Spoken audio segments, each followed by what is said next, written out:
My name is Karen Taylor, and I am 36 years old. I never expected to open the door of my luxury beachfront home and find the family who had excluded me for 12 long years standing on my doorstep. My name is Karen Taylor. There they were, my mother, Grace, my stepfather, Richard, my stepsister, Vanessa and her husband, Eric, all staring at me with a mixture of awe and discomfort. I invited them in calmly, watching as their eyes widened at the marble floors and ocean views. The color drained from their faces when I said, before I continue with what happened next, let me know where you are watching from in the comments below. While you're at it, hit that like and subscribe button so you don't miss any more true life stories about family betrayal and personal triumph.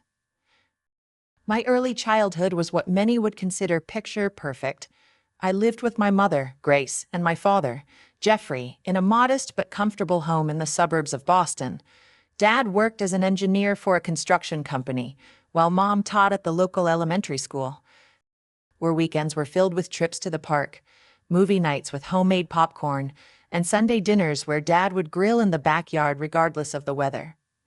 I remember how he would stand there in the snow during winter, spatula in hand, claiming that snow actually added flavor to the burgers. Mom would laugh and pull me close, whispering that my father was silly, but that was why we loved him. Every night before bed, Dad would tell me stories about brave little girls who grew up to change the world. He would always end with, "And one day, Karen, that will be you." I believed him with all my heart. When I brought home good grades, both my parents celebrated as if I had won an Olympic medal. Dad would swing me around the kitchen while Mom prepared my favorite dessert. They made me feel like I could accomplish anything. Everything changed when I was 12 years old. Dad was driving home from work during a heavy rainstorm when a truck lost control on the highway. The police said he died instantly, which was supposed to be comforting, I guess. The funeral remains a blur in my memory, just a sea of black clothes, hushed voices, and my mother's hands squeezing mine so tightly it hurt. Mom fell apart after Dad died. She would spend days in bed, barely eating, rarely speaking. I tried my best to take care of both of us, cooking simple meals, making sure I got myself to school on time, keeping the house reasonably clean. But I was just a kid, and there were many nights when I cried myself to sleep, missing Dad and feeling terrified about our future. Almost exactly 1 year after Dad's funeral, Mom introduced me to Richard. He was tall and well-dressed, with a confident smile and a booming voice that filled our quiet house. "Your mother and I have been seeing each other for a few months," he explained, as if this were perfectly normal information to spring on a 13-year-old girl, "and we have some exciting news." That exciting news was that they were getting married. Not only that, but Richard had a daughter named Vanessa who was 18 at the time. We would all be moving into Richard's larger house in a more upscale neighborhood. Just like that, our family of 2 became a family of 4, and I was expected to be happy about it. From the beginning, Vanessa made it clear she wasn't interested in having a little sister. She was preparing for college and considered me an annoying child invading her space. The first time I knocked on her bedroom door to introduce myself, she barely looked up from her magazine. "Look," she said, flipping a page. "Let's just be clear about something. We're not going to be sisters. Our parents might be married, but that doesn't make us family. Stay out of my room and out of my business, and we'll get along fine." I retreated to my new bedroom, which was larger than my old one but felt cold and unfamiliar. There were no dents in the walls from where Dad had hung my growth chart. No familiar stains on the carpet from art projects gone wrong. This wasn't home. It was just a house where I now lived. Richard wasn't cruel, but he never tried to be a father to me either. He was polite but distant, saving his real affection for Vanessa. When she announced she had been accepted to her college of choice, Richard threw an elaborate party with catered food and dozens of guests. When I won the science fair that same year, he nodded and said, "That's nice," before returning to his newspaper. What hurt most was watching Mom change. She had always been my champion, the one person who knew me better than anyone. But around Richard, she became someone different, more concerned with appearances, less patient with my questions and needs. When Richard criticized my table manners or my clothing choices, Mom would give me a look that said, "Just do what he says." When I tried to talk to her alone about how I was feeling, she would brush me off with, "We're all adjusting, Karen. Please try harder." Dinners in our new home were particularly tense. Richard would dominate the conversation, talking about his real estate business or Vanessa's accomplishments. If I tried to contribute, Richard would often interrupt or simply talk over me. Mom would give me small smiles of encouragement but rarely spoke up on my behalf. The worst times were when I was alone with Vanessa. She had a talent for subtle cruelty, making cutting remarks when no one else could hear, accidentally breaking things that belonged to me, and blaming me for things I hadn't done. Once, she spilled soda on one of the few photo albums I had of my dad and me. When I confronted her, she shrugged and said it was an accident, but the smirk on her face told me otherwise. As the months passed, I noticed something concerning. Richard seemed to be taking control of all the family finances, including the money Dad had left for me. There was a college fund Dad had set up and a small inheritance that was supposed to be mine when I turned 18. When I overheard Richard discussing reinvesting those dormant funds with Mom, a knot formed in my stomach. But every time I tried to ask Mom about it, she would quickly change the subject. The once warm relationship between my mother and me had cooled to the point where we felt like distant relatives rather than mother and daughter. In my lonelier moments, I would take out the photos of Dad and try to remember what it felt like to be loved unconditionally. Those memories became a lifeline during the increasingly difficult days in what was supposed to be my home. By the time I turned 16, I had developed a survival strategy focused entirely on school and planning my escape. I threw myself into my studies, joining every academic club I could and staying late at school to. My grades were exceptional, and my teachers often told me I had a bright future ahead. But at home, my achievements were met with indifference, or worse, suspicion. "Why do you need to stay at school until 6 o'clock?" Richard would demand. "What are you really doing?" No amount of explanation about study groups or science club meetings seemed to satisfy him. Meanwhile, Vanessa had started college at a prestigious university, and every phone call home was treated like breaking news. Richard would gather us in the living room to hear about her latest party or the professor who had complimented her work. Mom would beam with pride while I sat silently, invisible. I kept a journal during those years, pouring my thoughts and feelings onto its pages, since I had no one to talk to. One entry from that time reads, "Sometimes, I wonder if I would disappear completely. Would anyone in this house even notice I was gone?" My relationship with Mom had deteriorated to the point where our conversations were limited to practical matters: what time dinner would be, whether I needed new school supplies, reminders about chores. The mother who had once known my every thought and feeling now seemed like a stranger who happened to live in the same house. The real breaking point came during my junior year of high school. I was researching colleges and needed to know exactly how much money was available in my college fund. Dad had always talked about how he was saving for my education, and even though Tate wealthy, I knew he had put aside a significant amount to us. But I gathered my courage and approached Richard one evening while he was working in his home office. I knocked on the doorframe, and he looked up with irritation. "What is it, Karen? I'm busy." "I wanted to ask about my college fund," I said, my voice steadier than I felt.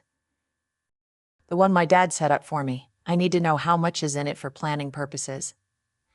Richard leaned back in his chair, a strange expression crossing his face. "That money has been reallocated," he said finally. "Reallocated? What does that mean?" "It means the money isn't there anymore. We needed it for Vanessa's tuition and some investments for the family. Your mother agreed to it." The room seemed to tilt beneath my feet, but that was my money. Dad left it specifically for my education. Richard's face hardened. "Listen carefully, Karen. While you live under my roof, you don't get to question my financial decisions. That money was used for this family, our family. The fact that you even bring this up shows how ungrateful you are for everything we've provided for you." I stood there, stunned into silence. Not only had they taken what was rightfully mine, but I was being called ungrateful for even asking about it. I turned and walked out of his office, my mind racing. I needed to talk to Mom. I found her in the kitchen preparing dinner. When I told her what Richard had said, I expected shock, outrage, some indication that this had been done without her knowledge. Instead, she sighed and avoided my eyes. Richard knows what's best for our family finances, Karen. Vanessa's university is very expensive, and there were some business opportunities that needed investment. But that was Dad's money. For me, I said, my voice breaking. How could you let him take it? Don't be so dramatic, Mom said, her voice taking on that defensive tone she always used when discussing Richard.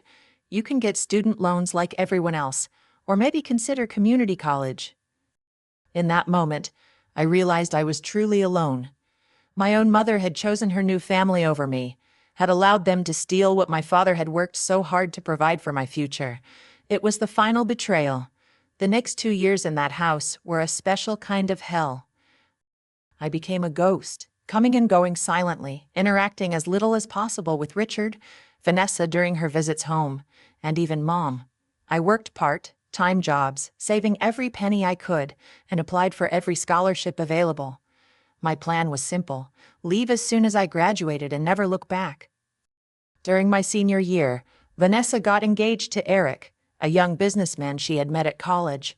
He came from money and had started his own company right after graduation. Richard was ecstatic, declaring Eric the son he never had. The wedding planning consumed the household, with Mom and Richard spending thousands of dollars on what Richard called the social event of the season. I was assigned various wedding tasks: running errands, addressing envelopes, picking up items from vendors. Not because Vanessa wanted my help, but because Richard insisted I contribute to the family. During the actual wedding, I was seated at a table far from the family with distant relatives no one else wanted to deal with. When the photographer called for family photos, I was not included. The wedding was lavish and excessive, held at an exclusive country club with hundreds of guests. Vanessa looked beautiful in her designer gown, and Eric appeared every inch the successful businessman in his tailored tuxedo. As I watched them exchange vows, I couldn't help but wonder what my future would hold. Would anyone ever love me the way Eric seemed to love Vanessa? Would I ever feel like I belonged somewhere again? After the wedding, a new tradition began. Once a month, the family would gather for dinner: my mother, Richard, Vanessa, and Eric. Sometimes extended family would join as well. Photos of these gatherings would appear on social media, everyone smiling and looking perfect. I was never invited. Not once in all those years did anyone think to include me in these family reunions. I would learn about them after the fact, seeing the pictures online or hearing Mom mention them in passing. Each time, the message was clear: I was not considered part of the family. The day I graduated high school was bright and sunny, a perfect June morning. As I sat among my classmates in my cap and gown, I scanned the audience for familiar faces. My mother had promised to come, though Richard had a business obligation that day. As the ceremony progressed, I kept looking, hoping to see her somewhere in the crowd. She never arrived. After the ceremony, as other students celebrated with their families, I stood alone holding my diploma. Mrs. Henderson, my favorite English teacher, approached me with a warm smile. "Congratulations, Karen. Highest GPA in the class. That is quite an achievement." "Thank you," I said, trying to keep the disappointment from my voice. Mrs. Henderson looked around. "Is no one here for you today?" I shrugged, attempting to appear nonchalant. They had other commitments. Something in her expression changed as she studied my face. "Walk with me for a moment, would you?" As we strolled across the emptying field, Mrs. Henderson told me she had been watching my academic progress for years and was impressed not just by my intelligence, but by my determination. She had also noticed that I seemed to have little support at home. "I graduated from Westridge University," she said. "They have an excellent scholarship program for students like you. Bright, hard, working, and independent. The application deadline has passed, but I took the liberty of contacting my former professor who sits on the admissions committee. If you're interested, there's still a chance." That conversation changed the trajectory of my life. With Mrs. Henderson's guidance, I applied for the scholarship and was accepted to Westridge University with enough financial aid to cover most of my tuition.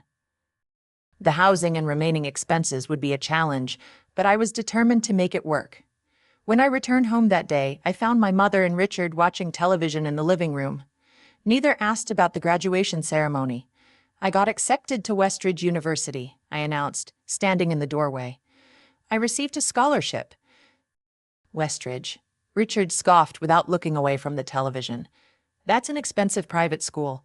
Scholarship or not, you can't afford that.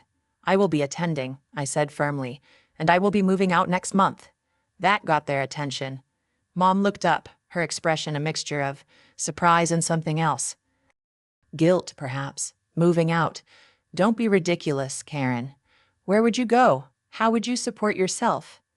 Her voice held a note of panic. I've been saving from my jobs. I have enough for a security deposit on a shared apartment near campus. I've already found roommates, other students.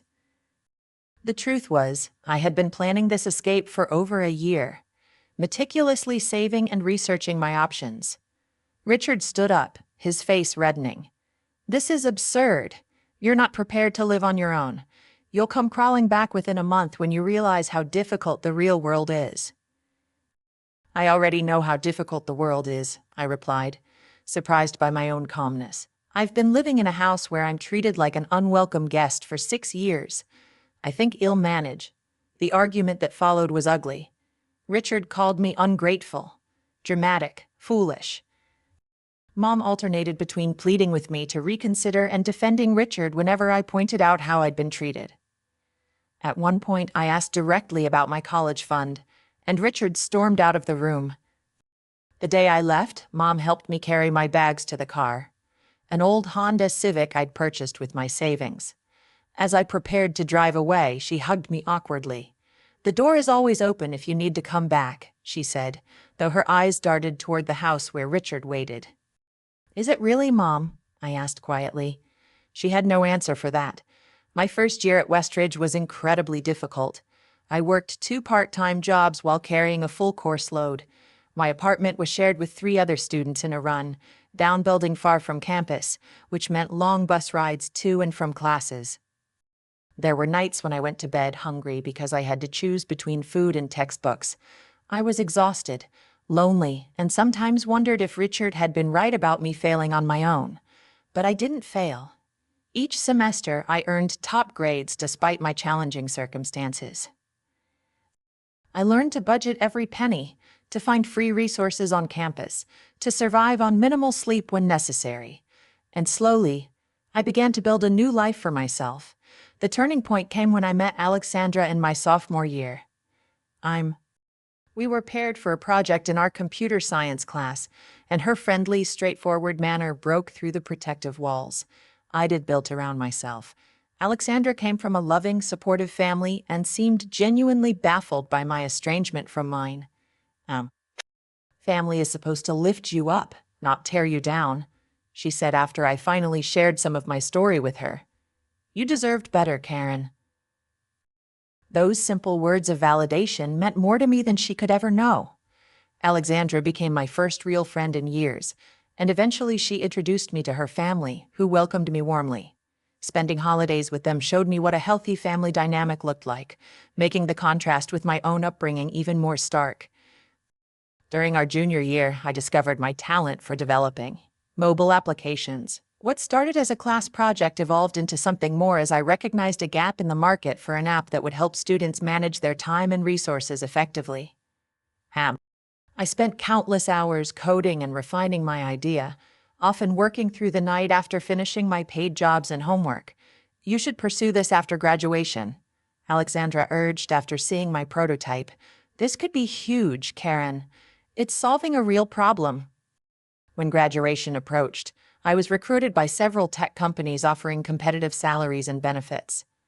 It was tempting. The security of a regular paycheck, health insurance, and stability was appealing after years of financial struggle, but my app concept had evolved into a comprehensive platform, and I couldn't shake the feeling that in a decision that terrified and exhilarated me in equal measure.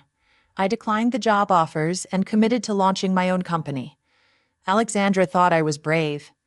Others thought I was crazy, but for the first time in my life, I was making a choice purely for myself, based on my own vision and desires. Whatever the outcome, that alone felt like victory. The first year after graduation was a blur of 18-hour days, instant ramen, and moments of alternating elation and despair. I had rented a tiny studio apartment that doubled as my office, sleeping on a futon that I folded up each morning to make space for my work. My savings were dwindling rapidly, but I was making progress on the app development. The breakthrough came when I presented my prototype at a local tech meetup. After my demonstration, a man approached me, introduced himself as Daniel Ramirez, and handed me his business card. He was an angel investor looking for promising startups, and something about my presentation had caught his attention. "Your concept is solid," he said during our first official meeting. "But what impressed me most was your understanding of the user experience. You clearly know your target audience because you've lived their challenges." Daniel offered to invest $50,000 in exchange for a 20% stake in my company. It wasn't a huge amount by tech startup standards, but it was enough to keep me afloat while I refined the product and prepared for launch. More importantly, Daniel became a mentor, guiding me through the business aspects I was less familiar with and introducing me to his network of industry contacts. The app launched 6 months later, and the response exceeded my wildest expectations. College students across the country downloaded it, and positive reviews poured in. Revenue from the premium version allowed me to hire my first employees, a developer to help with updates and new features, and a marketing specialist to expand our reach. By the end of the second year, we had expanded into a proper office space with a team of 12. Managing others was a new challenge for me. I had never seen myself as a leader, but I discovered that my experiences had given me valuable insights. I knew how it felt to be dismissed and undervalued, so I created a company culture where every voice was heard and respected. I understood financial insecurity, so I ensured fair compensation and benefits for my team. As the company grew, so did the challenges. Competitors tried to copy our features, technical issues required all-night problem-solving sessions, and there was constant pressure to innovate and stay relevant. But through it all, I found that I thrived under pressure. The girl who had once felt invisible was now making decisions that affected dozens of employees and thousands of users. 5 years after leaving my mother's house, I sold my company to a larger tech firm for a sum that still feels unreal when I think about it. I stayed on as CEO, maintaining creative control while gaining the resources to expand our reach globally. Overnight, I went from comfortably off to wealthy beyond anything I could have imagined as that lonely teenager planning her escape. One of the first things I did with my new financial freedom was purchase my dream home, a modern beachfront property with floor-to-ceiling windows that filled every room with light and the constant sound of waves. The house was probably excessive for one person, with its 5 bedrooms and expansive open living spaces. But after years of cramped apartments and shared housing, I wanted space that was entirely mine. Standing on the deck overlooking the ocean that first evening, I felt a complex mixture of emotions, pride in what I had accomplished, certainly, but also a lingering sadness for the family connections I had lost. Or more accurately, success was sweet, but it couldn't fill the void left by years of rejection and isolation. That realization led me to seek therapy, something I had resisted despite Alexandra's gentle suggestions over the years. I had always prided myself on my self-sufficiency, viewing the need for help as weakness. But now I understood that healing from my past was necessary if I wanted to fully enjoy my present and future. Dr. Marilyn Weber, my therapist, helped me process the abandonment and betrayal I had experienced. "What happened wasn't your fault," she told me during one particularly difficult session. "You were a child who deserved protection and support. The adults in your life failed you, not the other way around." Gradually, I learned to separate my self-worth from my family's treatment of me. I recognized that their behavior reflected their own limitations and flaws, not my value as a person. This understanding didn't erase the pain, but it made it more manageable. As part of my healing process, I established a scholarship foundation for students from difficult family backgrounds. The Karen Taylor Foundation provided not just financial assistance, but also mentoring and emotional support for young people who, like me, were trying to build lives Working with these students gave purpose to my pain and reminded me that even the most difficult experiences could be transformed into something positive. Throughout these years of growth and success, my relationship with my family remained non-existent. I sent Christmas and birthday cards to my mother each year, usually receiving a brief text message in return. Occasionally, I would see social media posts about family gatherings, Richard and Mom celebrating their anniversary, Vanessa and Eric buying a new home, holiday celebrations that looked perfect in filtered photos. I was never invited to any of these events, never included in what they considered family. Sometimes late at night, I would wonder what they thought had become of me. Did they ever worry? Did they ever regret the way they'd treated me? Or was I simply a chapter they had closed, a person they preferred to forget? I had no answers to these questions, and most days I convinced myself I no longer cared. But deep down, there remained a small, wounded part of me that still yearned for the family it never truly had.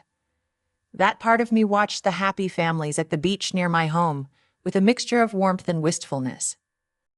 That part of me sometimes dreamed of reconciliation, of healing, of being welcomed with open arms by the people who should have loved me all along.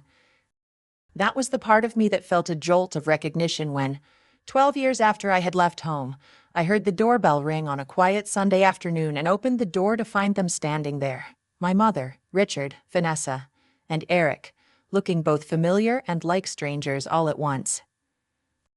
The doorbell echoed through my house, interrupting a peaceful Sunday afternoon of reading on my deck. I wasn't expecting anyone, and few people knew where I lived. I valued my privacy and kept my address confidential. Curious and slightly annoyed, I made my way to the front door, tucking my hair behind my ears and straightening my casual sweater. Nothing could have prepared me for the sight that greeted me when I opened the door. There they stood like apparitions from another life, my mother, Richard, Vanessa, and Eric. For a moment I thought I might be hallucinating, that perhaps I had fallen asleep while reading, and this was some strange dream conjured by my subconscious. My mother looked older than her 62 years. Her once vibrant brown hair was now gray and cut in a severe bob. She wore an expensive-looking outfit that seemed at odds with the anxiety in her eyes. Richard stood beside her, still tall but no longer imposing. His confident posture had been replaced by a slight stoop, and the hair he had once meticulously styled was now thin and receding. Vanessa, now 36, had maintained her polished appearance, though her designer clothes couldn't hide the tension in her shoulders and the tight lines around her mouth. Eric stood slightly apart from the others, his expression unreadable behind a forced smile. "Karen," my mother said, her voice barely above a whisper. "It's been so long." I stood frozen in the doorway, 1,000 emotions rushing through me at once: shock, confusion, anger, curiosity, all competing for dominance. But years of business negotiations had taught me to maintain my composure in unexpected situations. "Yes," I replied evenly. 12. An uncomfortable silence followed as they seemed to wait for me to say more, to ask why they were there, perhaps, or to express joy at seeing them. I did neither, simply waiting with one hand still on the door. Finally, Richard cleared his throat. "This is quite a home you have here. The neighborhood is very exclusive."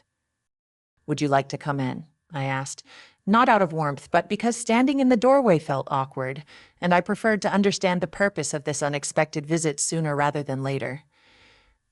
They filed past me into the foyer, their eyes widening as they took in the soaring ceilings, the marble floors, the glass walls revealing the ocean view. I led them to the living room, gesturing for them to sit on the sectional sofa while I took a chair opposite them. "Can I offer you something to drink? Water, coffee, tea?" My voice sounded strange to my own ears, formal and detached, as if I were hosting business associates rather than family. "Water's fine, thank you," my mother said, and the others nodded in agreement. I went to the kitchen, grateful for a moment alone to collect my thoughts. As I filled glasses with filtered water and arranged them on a tray, I took several deep breaths. Whatever their reason for appearing after all these years, I refused to let them see how much their presence affected me. I would not give them that power. When I returned, I found them huddled in conversation, which stopped abruptly as I entered. I handed out the water and resumed my seat, crossing my legs and meeting their gazes directly. So I asked, "What brings you here after all this time? And how did you find my address?"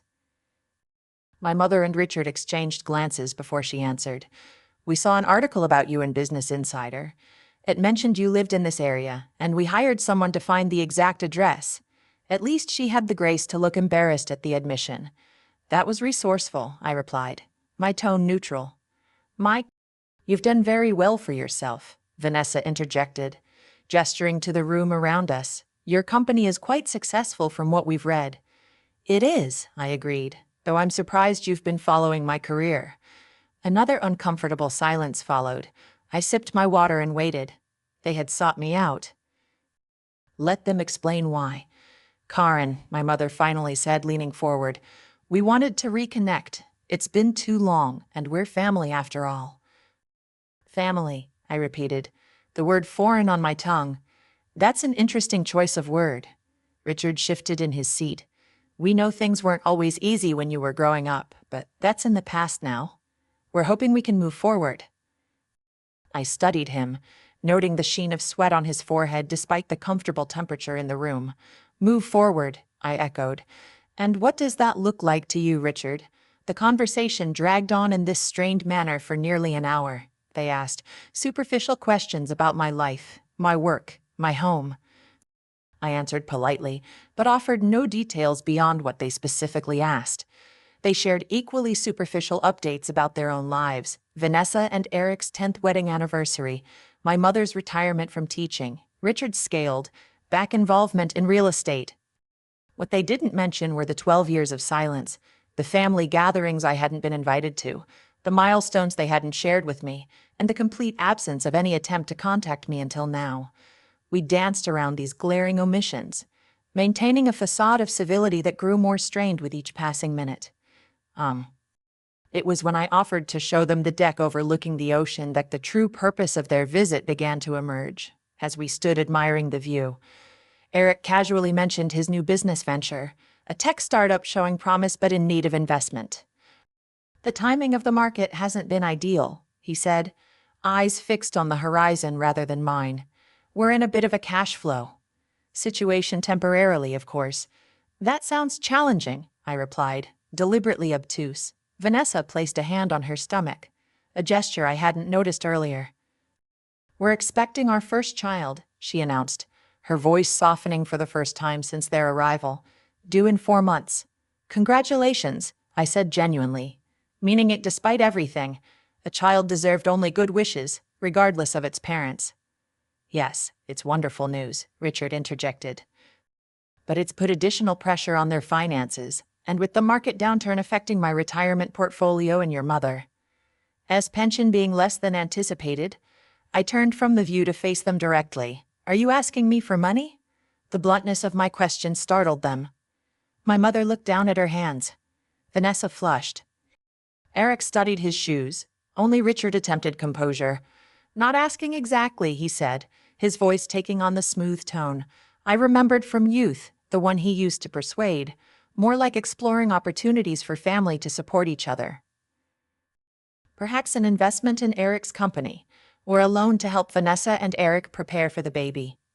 "A loan," I repeated. "And how much did you think would be appropriate for family support?" Richard named a sum that would have seemed enormous to the 18-year-old who had left home with nothing, but was relatively insignificant to me now. What mattered was not the amount, but the audacity, the assumption that they could vanish for 12 years, then reappear expecting financial help. "I see," he said, my voice steady despite the anger simmering inside. "So this is why you've sought me out after all this time, because you need money." No, my mother rushed to say. "We genuinely wanted to reconnect. The financial situation is just a separate issue." "Is it?" I asked, raising an eyebrow. "Because in 12 years there have been no calls, no visits, no invitations to family events, not even when I sent my address and phone number with every Christmas card. But now that you need money, suddenly family is important again." The atmosphere on the deck shifted, the tension thickening. Richard straightened his shoulders, preparing for the sort of confrontation he had always dominated in the past. "Now, Karen," he began, his tone condescending. "There's no need to be dramatic.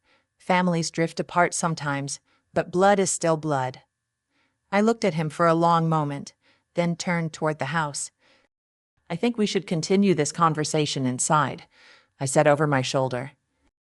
As they followed me back into the living room, the weight of years of unspoken words, hurt, and resentment pressed down on all of us. The time for polite evasion had passed. Now, the truth would finally be spoken, whether they wanted it or not. Once seated again, I excused myself. "Give me a moment," I said, rising. "I need to get something." I walked to my home office, unlocked the bottom desk drawer, and pulled out a large manila envelope I had kept for years. Inside were all the Christmas cards, birthday cards, and letters I had sent my mother over 12 years. Each one returned unopened, stamped return to sender. Each one a rejection I had never shared with anyone, not Alexandra, not even my therapist. I returned and placed the envelope on the coffee table between us. No one moved. "Do you know what these are?" I asked, my voice soft but clear.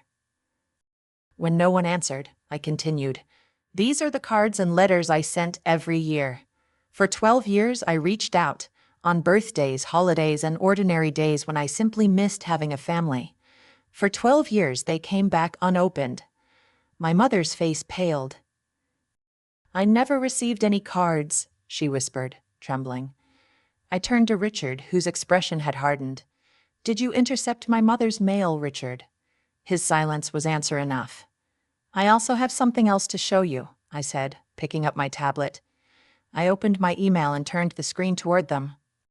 "These are the emails I sent, read, but never answered. And these," I added, scrolling through my phone, "are the text messages delivered but ignored." Vanessa shifted uneasily. "Karen, the past is the past. We're trying to move forward now. Are you?" I asked, meeting her eyes. "Or are you here because you need something from me?" Silence fell again, broken only by the distant crash of waves outside. In that moment, a strange calm settled over me. The anger and hurt remained, but they no longer controlled me. I had built a life for myself despite their rejection. I had found success. Their opinion of me no longer defined my worth. "Let me ask you something," I said finally. "If I had failed instead of succeeded, if I were struggling instead of wealthy, would you be sitting in my living room right now? Would you have tracked down my address and shown up at my door, talking about the importance of family?" The color drained from their faces. The truth of my words lingered in the air. Richard recovered first. "That's not fair, Karen. We've had our own struggles. Maybe we didn't handle everything perfectly, but we did the best we could under the circumstances." "Did you?" I countered. "Was taking my college fund doing your best, excluding me from family gatherings, returning my letters unopened. We were going through difficult times financially," Richard insisted, his voice rising defensively. "Vanessa's education was expensive, and some investments failed. We had to make hard choices. And those choices always seemed to come at my expense," I said calmly. "Always." Vanessa's eyes filled with tears. "We're family, Karen. Despite everything, we're still family." I looked at her for a long moment. Family isn't just a word you can invoke when it's convenient.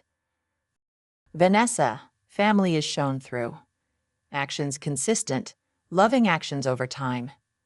Where was this concern for family when I graduated high school alone, or when I worked 3 jobs to put myself through college, or when I launched my company and survived on ramen noodles and 4 hours of sleep a night?"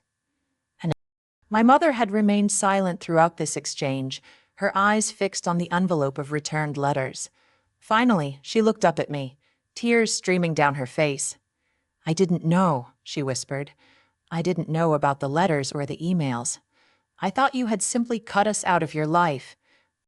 Part of me wanted to believe her, but I had learned to be cautious with Herb. "Even if that's true, Mom, you never tried to reach out either. You knew where I went to college. You could have found me if you'd wanted to." She had no response to that, her gaze dropping back to her hands. Eric, who had been quiet through most of the visit, finally spoke. "Look, Karen, we obviously approached this all wrong. We should have been honest from the start about our situation. The business is in trouble, serious trouble. We're at risk of losing everything: the house, the cars, our savings. The baby is coming, and we're scared. His honesty, at least, I could appreciate. Thank you for being straightforward, Eric. Richard, seeing an opening, leaned forward eagerly. So, you'll help us. A loan, or perhaps an investment in Eric's company. With your business acumen and financial resources, it would be beneficial for everyone. I shook my head slowly. No, Richard, I will not be giving you money. The hope that had begun to build in their expressions collapsed, replaced by disappointment and, in Richard's case, anger. After all this talk about family, you're going to turn your back on us when we need help, he demanded. I'm not turning my back on anyone, I replied steadily, but am also not going to pretend the past didn't happen, or that your sudden interest in reconnecting isn't directly tied to your financial problems. I looked at each of them in turn as I continued. What I will offer is this. If you're genuinely interested in rebuilding a relationship, we can start slowly. Get to know each other as the adults we are now, not the people we were 12 years ago. And if Eric is serious about his business, I'm willing to review his business plan and offer guidance, connections, or mentorship, but not money. Not yet. Trust in relationships have to be earned, not bought. Richard stood abruptly. This is ridiculous. We came here in good faith, and you're treating us like we're trying to scam you. No, I said, remaining seated and calm. I'm treating you like people who have hurt me deeply in the past and have yet to acknowledge that hurt, let alone apologize for it. I'm setting boundaries based on our history together. Ma'am. That's not ridiculous, it's self-respect. My mother reached out to place a hand on Richard's arm, urging him to sit back down. He shrugged her off but remained standing, his face flushed with anger. We should go, he said tersely. Clearly, this was a mistake. Vanessa looked torn, her gaze moving between her father and me. Dad, maybe we should listen to what Karen is offering. Some guidance for Eric's business could be valuable. We don't need her guidance, Richard snapped. We need actual help, not condescending lectures about the past. My mother stood now too, her expression a mixture of sorrow and resignation. Karen, I'm sorry for everything. I should have been a better mother to you. I should have protected you and supported you. I failed you, and I can never make that right. Her words, spoken with genuine remorse, touched something deep within me. For years I had longed to hear her acknowledge what had happened, to validate the pain I had carried. It wasn't enough to heal everything, but it was a start. Thank you for saying that, Mom, I said softly. Richard made a disgusted sound and headed for the door. Eric followed after a moments in hesitation, pausing only to say, I'll call you about that business plan review, if that's still on the table.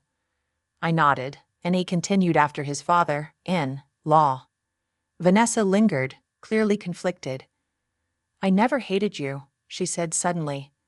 I was jealous, I think. Dad always talked about how brilliant you were, even when he was being hard on you, and I felt threatened when you came into our family. It was wrong, and I'm sorry too. Her admission surprised me. I had never imagined that Richard had said anything positive about me, let alone that Vanessa might have felt threatened by me. Thank you for telling me that, I said. It helps me understand some things better. She nodded awkwardly, then followed the men outside. My mother was the last to leave, pausing at the door to look back at me. Can I call you sometime? She asked, her voice small. Yes, I replied. I'd like that. As their car pulled away from my house, I stood in the doorway, watching until they were out of sight. The encounter had been draining but also cathartic in ways I hadn't expected. For the first time in 12 years, I had spoken my truth to them without fear or shame. I had set boundaries without apology, and perhaps most importantly, I had offered a path forward, one based on honesty and respect rather than obligation or financial need. Whether they would take that path remained to be seen, but regardless of their choice, I knew I would be okay. I had built a life I was proud of, surrounded myself with people who valued me, and found strength I never knew I possessed. That was something no one could take away from me, not even the family who had once made me feel I was worth nothing at all. After they left, I closed the door and leaned against it, feeling the weight of the encounter in every part of my body. The house that had always been my sanctuary suddenly felt too large, too empty. I moved to my deck and sat, watching the waves crash against the shore, letting the rhythm of the ocean calm my racing thoughts. When the sun began to set, casting long golden rays across the water, I picked up my phone and called Alexandra. She answered on the second ring. "You'll never believe who just left my house," I said without preamble. As I recounted the details of the visit, Alexandra listened without interrupting, though I could hear her occasional sharp intake of breath or murmur of disbelief. When I finished, she was quiet for a moment. "How are you feeling?" she finally asked, her voice gentle. It was a simple question, but I had to think about my answer. Shaken, I admitted, angry, sad, but also relieved in a way, like I had finally spoken all the words I had carried around for years. "I'm proud of you," Alexandra said. "Setting boundaries like that couldn't have been easy, especially with your mom apologizing." It wasn't, I agreed. Part of me had wanted to just give them the money and be done with it. Another part wanted to throw them out, the moment I realized why they were really there. Finding the middle ground was hard. "But you did it," she pointed out. "And that's growth, Karen." The girl I met in college might have chosen one of those extremes, but the woman you've become knew there was another way. Her words stayed with me in the days and weeks that followed.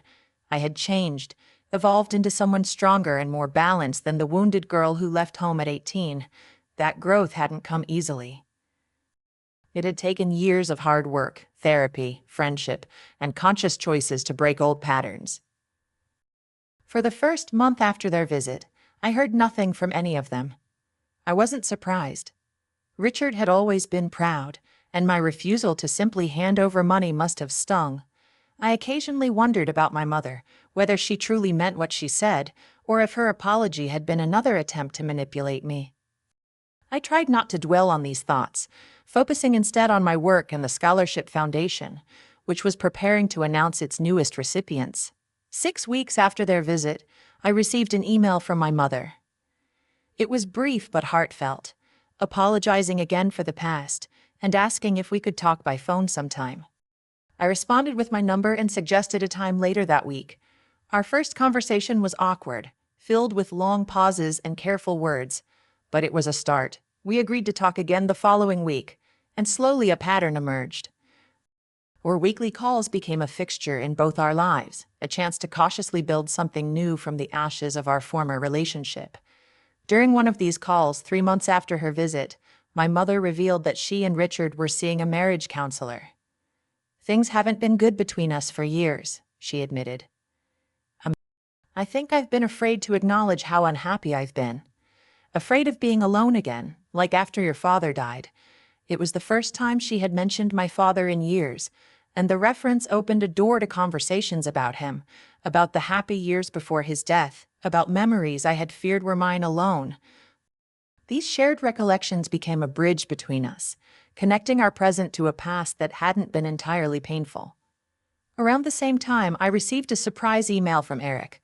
Despite Richard's anger, he had taken me up on my offer to review his business plan. The document he sent was actually quite solid. His idea had merit, but his execution and financial planning needed work. I spent a weekend annotating the plan with suggestions and questions, then sent it back with an offer to connect him with some contacts in the industry who might provide guidance. His grateful response led to a series of professional exchanges that gradually became more personal. Through Eric, I learned that Vanessa had given birth to a baby girl they had named Lily. He sent a photo of the infant, tiny and perfect in her hospital blanket. I sent a gift basket but maintained my boundaries, making it clear that while I was open to rebuilding relationships, I would not be providing the financial bailout they had initially sought. Richard remained distant, refusing to speak to me during my calls with my mother and declining to attend when she suggested meeting for lunch during one of my business trips to their city. His pride, it seemed, would not allow him to accept the new terms of our relationship. I found that I could live with this. Some wounds were perhaps too deep to heal, Some bridges were burned beyond repair. What surprised me most during this period of cautious reconciliation was how my own feelings evolved. The anger that had once burned so hot within me gradually cooled, replaced by a kind of detached compassion. I could see now that Richard's controlling behavior likely stemmed from his own insecurities, that my mother's failure to protect me was rooted in her fear of being alone, that Vanessa's cruelty had been born of jealousy and her own need for validation. Understanding these dynamics didn't excuse their actions, but it helped me contextualize them. They were flawed people who had made harmful choices, not monsters who had set out to destroy me. This realization didn't make the past hurt less, but it did make the weight of it easier to carry. 6 months after their unexpected appearance at my door, I expanded the Karen Taylor Foundation to include a new program specifically designed to help young adults aging out of foster care or leaving difficult family situations. The program provided not only financial support but also mentoring, life skills training, and therapy. Working with these young people, hearing their stories, and witnessing their resilience brought a kind of healing I hadn't known I still needed. During the Foundation's annual gala, I shared parts of my own story publicly for the first time.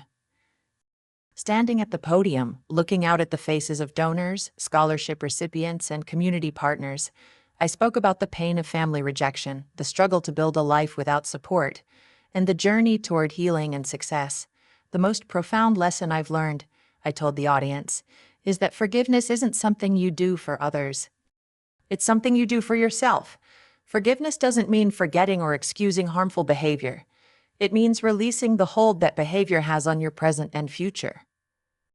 I paused, looking around the room at the young people whose lives the Foundation was helping to transform. And perhaps even more importantly, I've learned that family isn't just about blood or legal ties. Family is about who shows up for you, who celebrates your victories, and who supports you through defeats. Family is about consistency, respect, and love in action, not just in words. After the gala, as I was saying goodbye to guests, I was surprised to see my mother waiting quietly near the exit. She had not told me she was coming, but there she was, her eyes red from crying during my speech. Amen. "So proud of you, Karen," she said when I reached her. "Not just for your success, but for who you've become. Despite everything, despite us, we embraced." And in that moment, I felt something shift within me, a piece of my heart that had remained guarded, relaxing its vigilance, just a little. The road ahead would not be easy. Trust once broken takes time to rebuild. Relationships once damaged require care and intention to heal. There would be setbacks and difficult conversations, old hurts resurfacing and new boundaries being tested. Richard might never come around. Vanessa and I might never be close. My relationship with my mother would likely always bear the scars of our past. But I had learned that healing isn't about erasing wounds. It's about growing around them. It's about building a life so full and meaningful that the painful parts of your story become just that. Parts, not the whole. Not the whole. It's about recognizing that while you cannot change the past, you have immense power to shape your present and your future. As I stand on my deck today, watching the endless rhythm of the waves, I feel at peace with my journey. The abandoned child, the struggling student, the determined entrepreneur, the wounded daughter, the successful businesswoman, all of these are parts of me, threads in the tapestry of who I have become. I no longer try to cut away the painful threads. Instead, I weave more beautiful ones alongside them, creating a picture that grows richer and more complex with time. Perhaps the most profound truth I have discovered is that sometimes our greatest strength emerges from our deepest wounds. The very experiences that could have broken me instead became the foundation upon which I built a life of purpose, abundant. In learning to heal myself, I found my calling in helping others heal as well. What about you? Has there been a time in your life when rejection or betrayal eventually led to unexpected growth, or a moment when setting boundaries, though difficult, ultimately set you free? Share your experiences in the comments below. I believe our stories hold power, especially when shared with others who may be walking similar paths. If this story resonated with you, please consider hitting the like button and subscribing to hear more journeys of resilience and transformation. And if you know someone who might find comfort or inspiration in these words, sharing is one of the kindest. Thank you for listening to my story. Remember, no matter what challenges you face or what wounds you carry, you have within you the capacity to heal, to grow, and to create a life that makes you proud. This is Karen Taylor, wishing you strength on your own journey of becoming.